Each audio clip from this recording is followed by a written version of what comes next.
बांग्लादेश में हिंदुओं के दमन पर खबर है। ब्रिटिश संसद में बांग्लादेश की गूंज दिखाई दी है। बांग्लादेश में हो रही हिंदू विरोधी हिंसा पर अमेरिका में प्रदर्शन हो रहा। न्यूयॉर्क समेत कई दूसरे शहरों में ये प्रदर्शन देखने को मिल रहा है। हिंदुओं पर अत्याचार का मुद्दा उठा। सांसद बेरी गार्डनर ने इस मुद्दे को उठाया है। ब्रिटिश सांसद ने इस मुद्दे को उठाया है। So basically India over the period of time कामयाब हुआ है ये नैरेटिव बिल्ड करने के अंदर कि भारत जो है वो हिंदू माइनॉरिटीज को प्रोटेक्ट करने के लिए कुछ भी करेगा। बांग्लादेशियों को एक बात बोलना चाहता हूँ कि दुख अभी तुम्हारे शुरू हुए बेटा, अभी तो दुख हुआ नहीं है तुम्हें।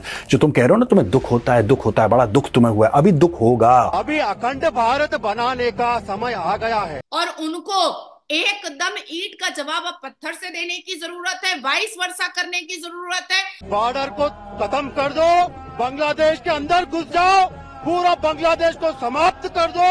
वहाँ पे भगवा ध्वज वहाँ पे लहराने का आज आवश्यकता है। बांग्लादेश को डिवाइड करने की जरूरत है, हिंद देश बनाने की जरूरत है। हमारे भारत की आर्मी कूप करे और उस हिंद देश को समर्थन करके उस देश को प्रोटेक्ट करे। बरतानिया के जो मिनिस्टर हैं वो बरतानवी पार्लियामेंट में ये बातें कर रहे हैं कि बांग्लादेश जो है उसको हिंदू माइनॉरिटीज को उस तरह डील नहीं करना चाहिए जिस तरह वो कर रहे हैं। यहाँ पे अमेरिका फाइनली कूदा है।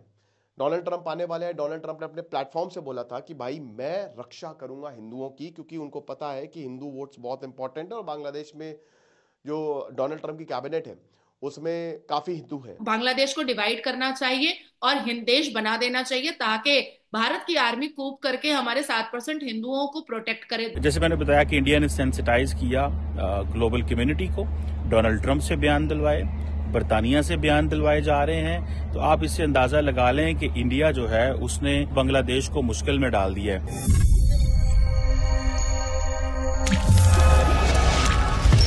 नमस्कार, जय हिंद दोस्तों बांग्लादेश में हिंदू और अन्य अल्पसंख्यकों पर हमले के विरोध में अब विश्व भर में आवाजें उठ रही है। अमेरिका में सांसद ब्रेड शर्मन ने कहा है कि बांग्लादेश सरकार की पूरी जिम्मेदारी है कि वह देश में रहने वाले हिंदू समुदाय के लोगों की सुरक्षा करे।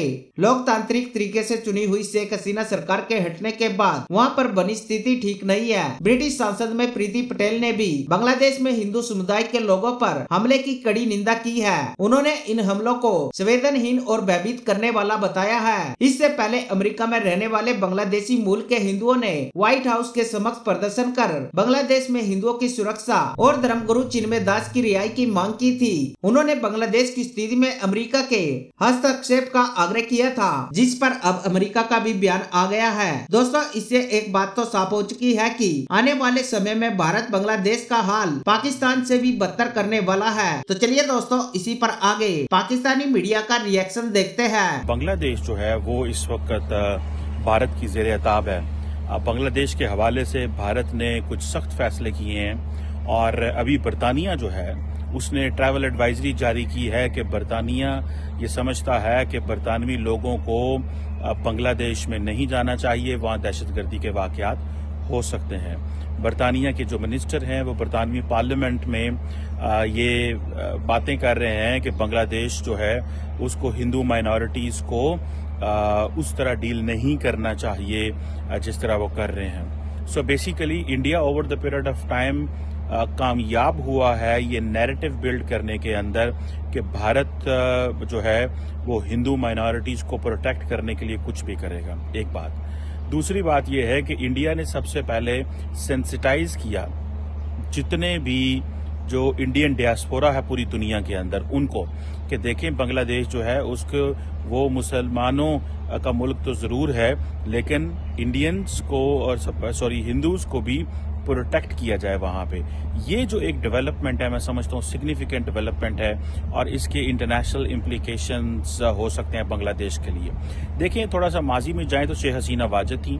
शेख हसीना वाजिद के दौर में हम देखते थे कि बहुत अच्छा एनवायरनमेंट था, इंडिया को कोई प्रॉब्लम नहीं था, अमेरिका को प्रॉब्लम था। आप याद करें वो दिन जब इंडिया खड़ा होता था बांग्लादेश के साथ, इंडिया खड़ा होता था जो है उनकी बांग्लादेश के लोगों के साथ और शेख हसीना वाजिद के साथ, और शेख हसीना वाजिद को कंडेम किया जाता था अमेरिका की तरफ से और बाकी दुनिया की तरफ से। आज जब शेख हसीना वाजिद नहीं है तो अब कंडेम किया जा रहा है शेख यूनुस को। सो इट मीन्स कि इंडिया के जो डायरेक्ट इंटरेस्ट हैं वो सिर्फ और सिर्फ शेख हसीना वाजिद प्रोटेक्ट कर रही थी बांग्लादेश के अंदर, और आज इंडिया के जो इंटरेस्ट हैं उनको प्रोटेक्ट नहीं किया जा रहा। सो एक तो इस बात को थोड़ा समझने की जरूरत है।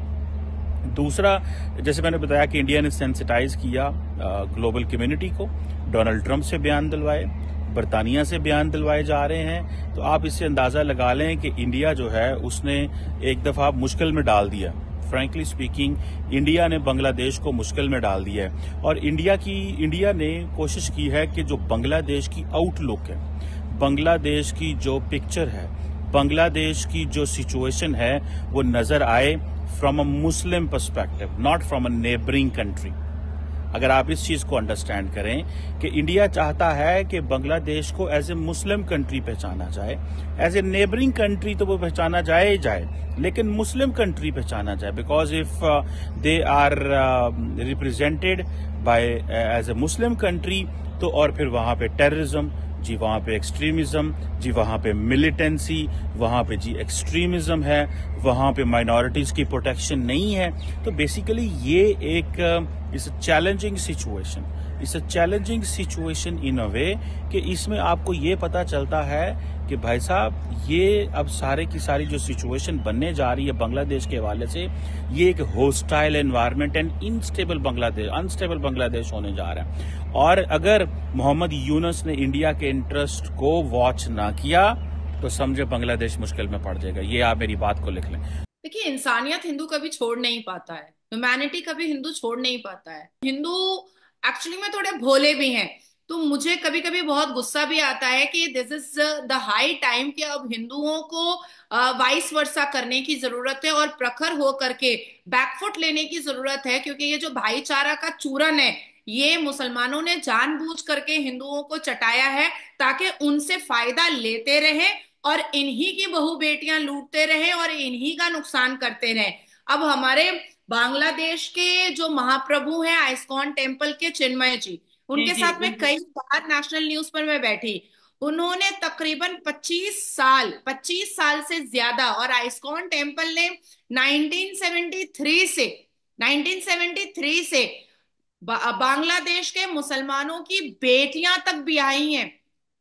उस आइस्कॉन टेम्पल की फंडिंग से मुसलमान बेटियों को अगर सैलाब आ जाता था या कुछ और जलजला आ जाता था तो घर घर में जाकर के चिन्मय प्रभु जी जो है वो मुसलमानों के घर में खाना पहुंचाया करते थे, दवा पहुंचाया करते थे, उनको नौकरी दिलवाया करते थे, उनके लिए उनकी आवाज बन करके खड़ा हुआ करते थे। और आज वही बांग्लादेश के मुसलमान उनका सर तन से जुदा करने के लिए परेशान है। जिस मुसलमान को चिन्मय प्रभु ने घर में जा करके खाना दिया, तो मैं अपने भारत के हिंदुओं को भी कहना चाहती हूँ कि सांप को दूध मत पिलाओ, बराए मेहरबानी तुमको डसेगा।